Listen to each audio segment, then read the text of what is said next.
नमस्कार दोस्तों, स्वागत है आपका टेक विद सुकून में। क्लास 10 बायोलॉजी पोषण अध्याय के तहत आज हम जानेंगे अमीबा क्या है। अमीबा में भोजन की पहचान और पाचन की प्रक्रिया को और भी गहराई से सरल, विस्तृत और स्टेप बाय स्टेप तरीके से समझेंगे।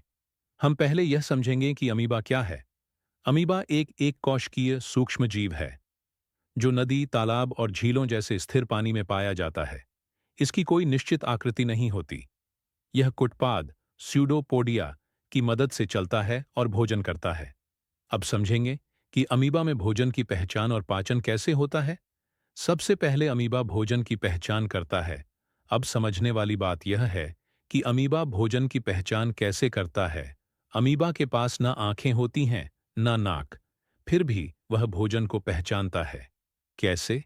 उसकी कोशिका झिल्ली पर उपस्थित रासायनिक रिसेप्टर्स आसपास के वातावरण में मौजूद भोजन, जैसे बैक्टीरिया, के रसायनों को पहचान लेते हैं।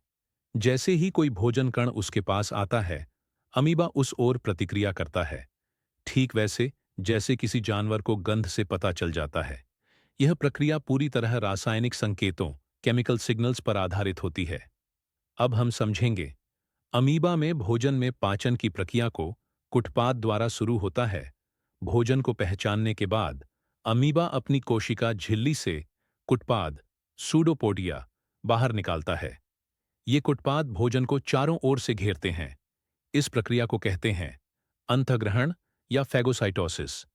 बिल्कुल वैसे जैसे एक हथेली कुछ पकड़ने के लिए चारों ओर से फैलती है, वैसे ही अमीबा के कुटपाद भोजन को घेर लेते हैं।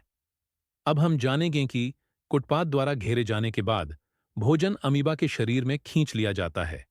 अब वह भोजन एक भोजन रसिका, फूड वैक्यूओले नाम की गोल थैली में बंद हो जाता है।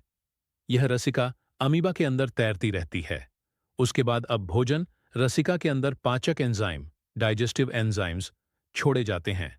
ये एंजाइम भोजन को छोटे, घुलनशील पोषक तत्वों में तोड़ते हैं, जैसे ग्लूकोज, अमीनो अम्ल आदि। ये वही प्रक्रिया है जो हमारे शरीर में पेट में होती है, लेकिन अमीबा में यह एक कोशिका के अंदर ही हो जाती है।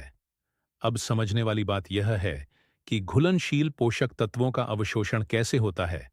पचे हुए भोजन के घुलनशील पोषक तत्वों कोशिका द्रव में अवशोषित हो जाता है।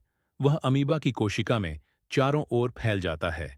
इन पोषक तत्वों का उपयोग अमीबा करता है ऊर्जा के लिए, श्वसन में, वृद्धि के लिए, नई कोशिका सामग्री बनाने के लिए।